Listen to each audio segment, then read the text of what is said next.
नमस्कार, JJN news में आप सभी का स्वागत है और मैं हूं आपके साथ निधि बिष्ट। तो आज के बुलेटिन की शुरुआत करते हैं देश दुनिया की बड़ी खबरों के साथ। प्रधानमंत्री नरेंद्र मोदी ने ओडिशा और पश्चिम बंगाल में हवाई सर्वेक्षण कर यास तूफान से मची तबाही का जायजा लिया है।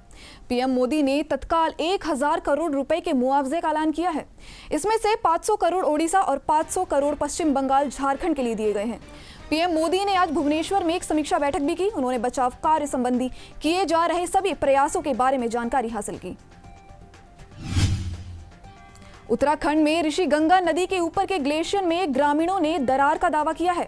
हालांकि ग्रामीणों ने सरकार से इस इलाके में सर्वे की मांग की है। दावा किया जा रहा है कि रेणी के ग्रामीणों ने गांव की ऊपरी इलाके में जाकर ऋषि गंगा नदी के जलागम क्षेत्र में स्वयं ये दरार देखी है। 7 फरवरी को इसी नदी पर ग्लेशियर टूटने से हादसा हुआ था। यूपी के मुख्यमंत्री योगी आदित्यनाथ ने कहा कि कोरोना महामारी को देखते हुए आज टीम 9 की बैठक में उन्होंने ऊर्जा विभाग के अधिकारियों से साफ कहा कि इस साल कोरोना महामारी को देखते हुए बिजली के दामों में किसी तरह की कोई बढ़ोतरी नहीं की जाएगी। आशंका जताई जा रही है कि नया स्लैब लागू होने पर छोटे उपभोक्ताओं पर बोझ बढ़ सकता है। देश में कोरोना वायरस की दूसरी लहर से बिगड़ते हालात को लेकर कांग्रेस नेता राहुल गांधी ने मोदी सरकार पर गंभीर आरोप लगाए हैं। राहुल गांधी ने प्रेस कॉन्फ्रेंस में कहा, मैंने और बहुत सारे लोगों ने सरकार को कोरोना की दूसरी लहर को लेकर वार्निंग दी। कई बार हमने सरकार को सलाह भी दी, लेकिन सरकार ने हमारा मजाक उड़ाया। मुख्यमंत्री अरविंद केजरीवाल ने कहा कि दिल्ली में कुछ हद तक कोविड-19 की दूसरी लहर पर नियंत्रण पा लिया गया है और शहर अब धीरे धीरे लॉकडाउन हटाने की प्रक्रिया को शुरू करेगा। उन्होंने कहा कि बहुत मेहनत और मुश्किल से कोरोना काबू में आया है, लेकिन पूरी लड़ाई नहीं जीती गई है। सबका ये मानना है कि धीरे धीरे लॉकडाउन खोला जाए। नारदा स्टिंग टेप मामले में पिछले 1 सप्ताह से ज्यादा सीबीआई की जेल में बंद तृणमूल कांग्रेस के 2 मंत्रियों, एक विधायक और पार्टी के एक पूर्व नेता को कोलकाता हाईकोर्ट से बड़ी राहत मिली है। चारों नेताओं की अर्जी पर सुनवाई करते हुए कोर्ट ने उनकी अंतरिम जमानत मंजूर कर ली है। जम्मू कश्मीर के शोपियों में आतंकी और सुरक्षा बलों के बीच आज मुठभेड़ हुई। इस मुठभेड़ में 2-3 आतंकियों को घेर लिया गया। मुठभेड़ शोपियों जिले के गनपोरा आशिपुरा इलाके में हुई।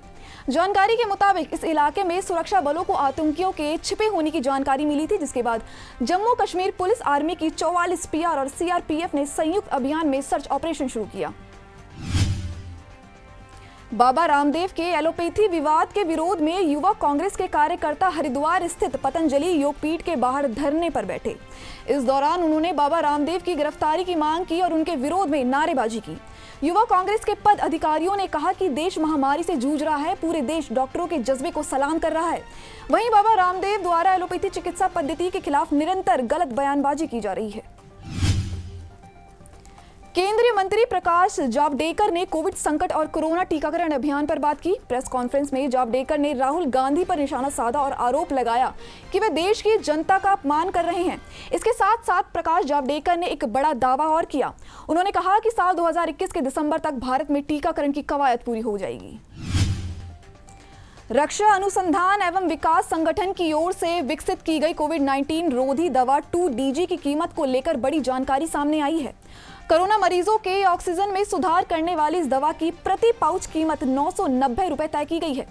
सरकारी अस्पतालों, केंद्र और राज्य सरकारों को ये दवा रियायती कीमत पर उपलब्ध कराई जाएगी। चक्रवाती तूफान यास के प्रभावों का आकलन करने के लिए आज प्रधानमंत्री नरेंद्र मोदी की रिव्यू बैठक में सीएम ममता बनर्जी शामिल नहीं हुई। इसके पहले सीएम ममता बनर्जी कलाई कुंड पहुंची और पीएम के साथ मुलाकात की और उन्हें पश्चिम बंगाल में हुए नुकसान की रिपोर्ट सौंपी। उसके बाद ममता बनर्जी दीघा चली गई। पीएम के साथ बैठक में राज्यपाल जगदीप धनखड़, बीजेपी नेता शुभेंदु अधिकारी, केंद्रीय राज्य मंत्री देवश्री चौधरी उपस्थित थे। बंगाल की खाड़ी से उठे चक्रवाती तूफान यास का असर प्रदेश के जिलों पर अगले 24 घंटे तक और बना रहेगा। 29 मई के बाद पूर्वांचल और तराई के जिलों को पिछले 2 दिनों से चल रही आंधी और बारिश से निजात मिल पाएगी। हालांकि पूरे प्रदेश में मौसम 1 जून तक बिगड़ा रहेगा। अलीगढ़ में शराब के सेवन से 13 लोगों की मौत हो गई। इसके साथ ही 10 लोगों की हालत गंभीर बनी हुई है। इन सभी को जिला अस्पताल में भर्ती कराया गया है। मुख्यमंत्री योगी आदित्यनाथ ने जांच के आदेश दिए हैं। शराब की 5 दुकानें सील की गई, 3 लोगों को हिरासत में लिया गया है। जांच होने तक के लिए जिले में देशी शराब की सभी दुकानें बंद करा दी गई हैं।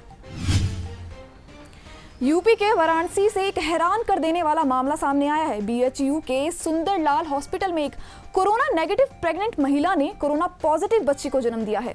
इसे दुनिया का इस तरह का पहला मामला बताया जा रहा है। डॉक्टर्स भी हैरान है कि मां के कोरोना नेगेटिव होने के बाद बच्ची पॉजिटिव कैसे हो सकती है। छत्रसाल स्टेडियम में पहलवान सागर धनखड़ की हत्या के मामले में गिरफ्तार ओलंपियन सुशील कुमार की मां की याचिका पर दिल्ली हाईकोर्ट में सुनवाई हुई। हत्या के आरोपी पहलवान सुशील की मां ने इस मामले में मीडिया ट्रायल पर रोक लगाने की मांग की थी। दिल्ली हाईकोर्ट ने याचिका पर किसी भी प्रकार का आदेश जारी करने से इनकार कर दिया है। हरियाणा सरकार ने सभी स्कूलों में गर्मी की छुट्टी 15 जून तक बढ़ा दी है। स्कूल शिक्षा निदेशालय द्वारा जारी एक आदेश के अनुसार राज्य सरकार ने कोरोना वायरस की स्थिति को ध्यान में रखते हुए गर्मी की छुट्टियों को बढ़ाने का फैसला किया है। राज्य सरकार ने इससे पहले 31 मई तक स्कूलों में गर्मी की छुट्टी की घोषणा की थी। आयकर विभाग द्वारा जारी नोटिस का जवाब देने के लिए कारोबारी रॉबर्ट वाड्रा को दिल्ली हाईकोर्ट ने 3 हफ्ते का और समय दिया है। आयकर विभाग ने रॉबर्ट वाड्रा को काला धन कानून के तहत नोटिस जारी किए हैं। कोर्ट ने आयकर विभाग को नोटिस जारी कर वाड्रा की याचिका पर 4 हफ्ते के अंदर जवाब दाखिल करने का निर्देश दिया है।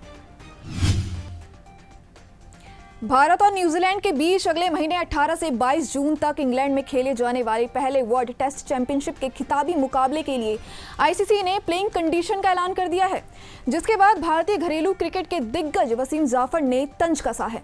जाफर ने संजय दत्त की फिल्म मुन्ना भाई MBBS के सीन का इस्तेमाल किया।